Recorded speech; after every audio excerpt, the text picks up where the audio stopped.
I'd like to direct and write at the same time. I suppose if you're a woman and you're not as old as a lot of people, if you write and direct, if you write a picture and then demand to direct it, then it's easier.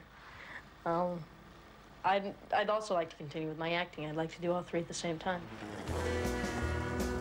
Jodie Foster's acting career began at the age of 3. By the time she was a teenager, she'd built a huge reputation for herself on American television.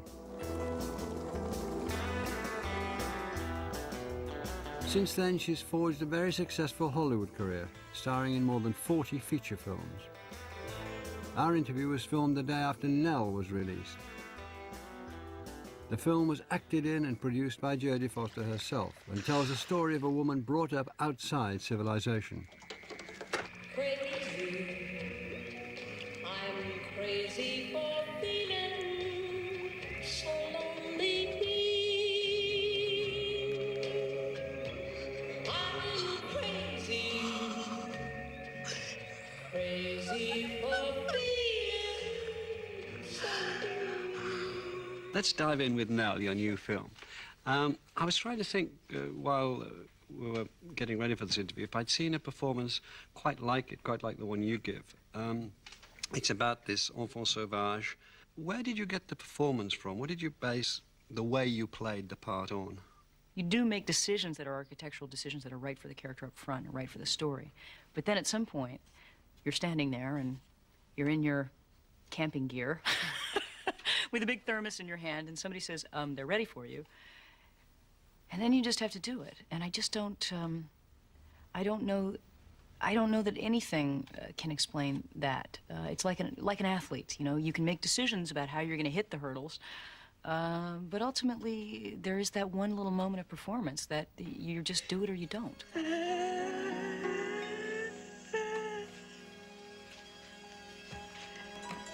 It's okay. I won't hurt you.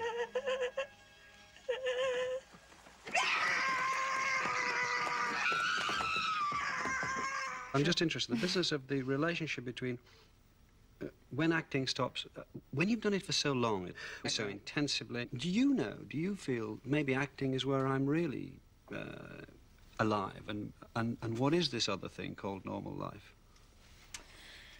No. No, I really don't. No, I really don't. Mostly because I don't know who I would be without the acting as a kind of way of experiencing things, and which allows me to be brave in my own life. But, brave in what way? well, to try things, I guess.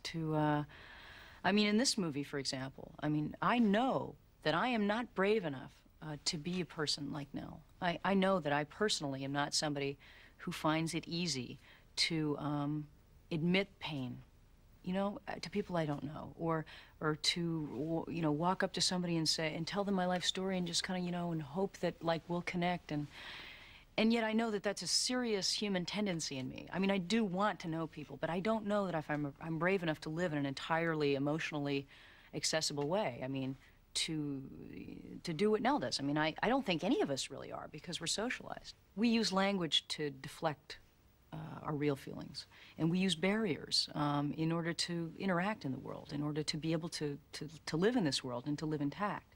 What happens when you don't have those? When you don't know about shame?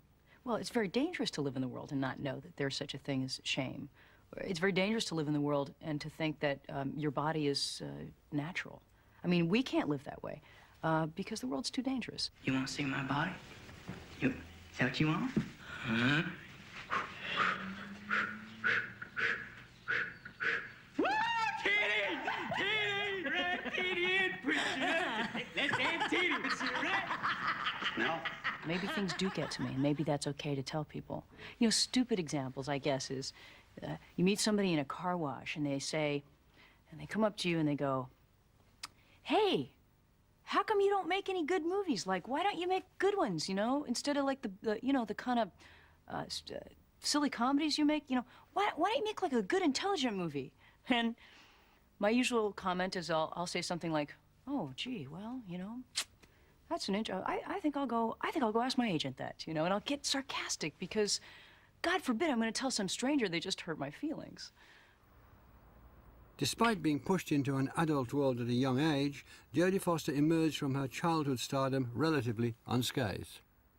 For some reason, it was very productive for me, not destructive. Why do you think that was? You must have thought about it. I think it's the work. And my mom did something really, really smart, and every day I thank her for this, and I didn't really realize it at the time. But she always emphasized the work, and that's what I wanted that's what she wanted for me. Was she wanted to give me the ability to express myself, to be taken seriously, to be respected, and to deepen into other people's lives, into other people's experience, in the same way that, you know, a psychologist would, or a novelist would, or a journalist would. She didn't sit and say, oh, aren't your little ringlets cute? Or, don't you look nice in that little dress? Or, see how all the people thought you were pretty? You know, she did. Or, look at all the attention you got. That wasn't the work. Jodie Foster managed somehow to come out much more her own person, much earlier than you would have imagined, given the stardom that surrounded her as a child, really, and then as a young girl. It left her at the stage we encountered her for the South Bank show, very aware of the camera and publicity, that goes without saying, but very defensive about any intrusion, and yet at the same time agreeing to do the interview. So if you agree to do the interview, you do the interview. But when we turned up, she was not reluctant. Yes, she was reluctant. She was wary. I think that's better, wary. The defensiveness, looking back, or even actually knowing at the time a bit, and it might have been in the air, was there was an intensifying speculation about her sexuality. And she quite rightly thought it was nobody's business but hers. And she may well have thought that this is a film crew doing a documentary about me, and they're English, and I don't know them. I'd better watch out. And I found her quite chippy. Maybe she found me quite clumsy. Who knows what's really going on. So it was, for me, a quite uncomfortable interview. Because I sort of wanted to say, look, we're only here to stitch you up. Look, you can do what the hell you want with your private life. That's not what we're about. We're about this remarkable series of performances you've done. And you're supposed to be playing, or you're asked to play a part which has a sexual content in it. Do you feel, I know how to do this, or do you, because there are ways to do it, techniques to do it, or do you feel, if I think myself into the part, it will come out? Are you talking about when I was 12? Yeah, well, I'm talking about those two parts to start with. Okay, well, I was 12. Yeah. So I wasn't thinking about it a lot. This is what you do. You say, this is my character, what's right for my character? And that's what you play. It's as simple as that. I didn't have to, I think, you know, as a novelist, who knows? I mean, you know, do you need to have, you know, violent fantasies and have killed someone in order to talk about a serial killer? Sure. I don't think so. My first responsibility, fearlessly, is to deliver the character. She's such a wonderful actress, and she's kind of one of those iconic figures. It's almost like she's been there since the beginning of the great American cinema, you know, since the 50s and 60s, you know, that 70s period. I mean, Jodie's kind of, I can't forget her in Taxi Driver. She has this energy of performance, which I love, which doesn't come from the theater. And what you find working with most British actors is they have this wonderful theatrical facility and this wonderful kind of all-embracing background to what they do. But Jodie's background is pure cinema. Do you know that you've got what you want when you do it? When you do a take, is there a take that you think, yeah, that's it? Yes, always. And usually it's the first two. What I tend to do is, I do all my talking first. I only say, okay, well, if I go here, you're okay about that, right? And what do you think about this? Should I do this or should I do this? And I get all the academic stuff out of the way first, so that really I have the best possible chance of the first two takes being the ones that you go with, because the energy's there. Yeah, it just happened, and it's not some sort of, you know, reconstructed. Jodie Foster's years of media exposure were to have their dark side. In 1981, a disturbed man called John Hinckley Jr. tried to assassinate President Reagan, claiming he did it to get Jodie Foster's attention. I've never met, spoken to, or in any way associated with one John W. Hinckley. Last fall, I received several pieces of unsolicited correspondence signed John W. Hinckley or JWH, and I threw them all away. This is not uncommon, as I receive a great deal of similar unsolicited correspondence. 3 days later, a second man called Richardson covertly pointed a loaded gun at Foster, but then decided not to shoot. Foster wrote a frank account of her feelings for Esquire magazine entitled Why Me? I became suspicious of everyone. I was being watched from the first day I set foot on campus. Strangers had scrutinized and analyzed me without my permission, even without my knowledge. No, the Hinckley ordeal did not destroy my anonymity. It only destroyed the illusion of it. Every man or woman in this world had the right to stare at, point at, and judge me, because that was my job. And the reason that I wrote that article was that I made a decision not to talk about it in the press for obvious reasons. One, nobody's business how I feel about something that's painful. And second of all, for the banality of the event. It's proper and appropriate that I talk about my movies and about who I am, not about what's happened to me in a kind of totally passive way. But what's good about that article is that it laid it to rest. And if you have questions about it, then read the piece. Yeah. So it's all there. Why regurgitate it? But the business, no, I'm not going to go on about the questions there, but it did bring it to the highest, pardon? Good, because I won't answer it. It brings it to the highest focus, the relationship that stars have with audiences, doesn't it? What rights do you think people have as audiences to know about you as they think they know you very well? Don't they? Everybody thinks they know the people they see on these big screens very well. And how do you cope with the fact that a lot of people who meet you think that they know you, they've known you for years, they can call you by your first name, they know what you do, they know everything about you. It's a very particular relationship, that, isn't it? Hey, I feel that way about Madonna.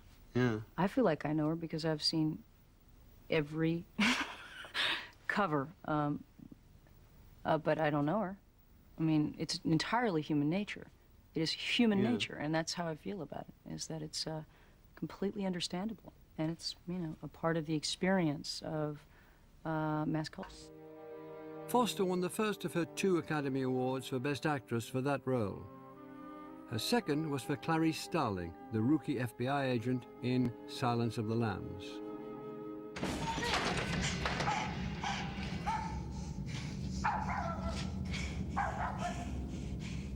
Catherine Martin? Yes!